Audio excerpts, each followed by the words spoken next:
Hello tout le monde, j'espère que vous allez bien. On se retrouve dans une troisième vidéo aujourd'hui, ça passe super vite. Bon, en tout cas, ça me fait toujours très plaisir de faire ces vidéos, j'espère qu'elles vous plaisent et qu'elles vous conviennent. Donc là, nous allons voir le troisième module de cette série, donc qui consiste à avoir l'attention du cheval, et pour ceci, quelque chose de tout bête, le déplacement des hanches. Grâce à ça, vous allez vraiment avoir un cheval qui va vous écouter, vous allez capter l'attention en ayant tout le temps les deux yeux et les deux oreilles. Et donc sur un cheval qui manque un petit peu d'attention, qui est souvent distrait, regarde ailleurs, tout ça, cet exercice va vraiment permettre de capter l'attention. Et au fur et à mesure des séances, le cheval va de plus en plus se concentrer pendant le travail. Donc concernant le premier exercice, vous allez devoir vous déplacer vers les hanches en arc de cercle et puis bouger de haut en bas votre stick pour que le cheval effectue un mouvement de rotation sur les épaules et bouge en fait que ses hanches. On va voir ça en vidéo, ce sera beaucoup plus clair. C'est parti.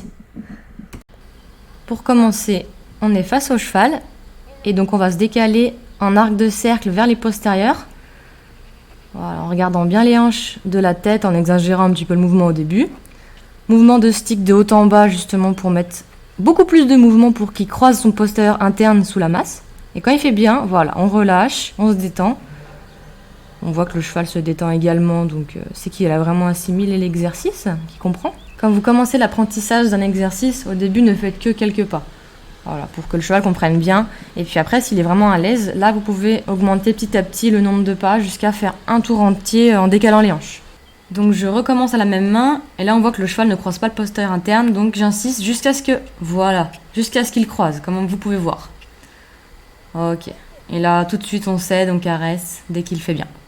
Donc je fais à l'autre main, et là on voit que le cheval pivote bien sur ses épaules, et décale bien ses hanches, donc ça c'est super, on caresse. Et on peut passer à l'exercice suivant. Pour l'exercice 2, donc ça va être la même chose que le premier, sauf qu'on va essayer de décaler les hanches en bougeant le moins possible, et puis en essayant aussi de le faire juste avec notre énergie. C'est un petit peu pareil pour chaque exercice, si vous avez remarqué. Au début, on montre le mouvement avec les outils, et après le but étant d'affiner vraiment les codes pour que le cheval réagisse au moindre mouvement imperceptible de notre corps, et en fait, voilà, que vous finissiez par travailler dans la finesse la plus totale. Donc petite précision entre chaque exercice, n'hésitez pas à remettre du mouvement en avant.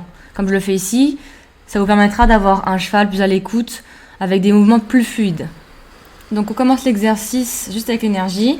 Je me penche un peu en avant, sans aller vers les hanches. Voilà. Je recommence. Et juste avec des petits mouvements de stick de haut en bas, voilà. Le cheval se décale. Il sent la pression alors qu'on ne se déplace pas. Bien récompensé, très important. Si le cheval fait bien l'exercice, toujours, on récompense.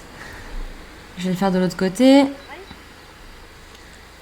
Voilà, je ne sais pas si vous voyez bien la différence. Là, j'ai pas besoin de faire beaucoup de choses, juste me décaler légèrement sur le côté. Voilà, si le cheval avance, vous pouvez bloquer avec votre stick comme je viens de le faire. Voilà, et là, on voit vraiment la différence. En fait, quand on parle de travail à l'énergie, c'est-à-dire que vous ne devez presque pas bouger, mais le cheval, lui, doit continuer à faire son mouvement avec énergie et fluidité. Et voilà, en fait, ça, c'est vraiment la finalité de l'équitation éthologique, c'est d'arriver à faire travailler le cheval avec le moins de mouvements possible. Limite, juste des petits mouvements imperceptibles du corps. Un peu comme on le voit, hein, une mouche se pose sur le poil du cheval et le cheval réagit tout de suite, alors qu'une mouche, ça doit peser même pas quelques grammes. Comme quoi, le cheval est capable de ressentir la moindre pression. Et voilà, c'est ainsi que se termine cette vidéo. On se retrouve du coup dans une semaine pour la fiche d'exo sur le déplacement des hanches. Je vous ai concocté un petit programme spécial, j'espère qu'il vous plaira. Et puis bien sûr, tous les 15 jours, nouvelle vidéo. Et sur ce, je vous dis à très bientôt. Faites-vous plaisir, amusez-vous, c'est le plus important. Allez, salut!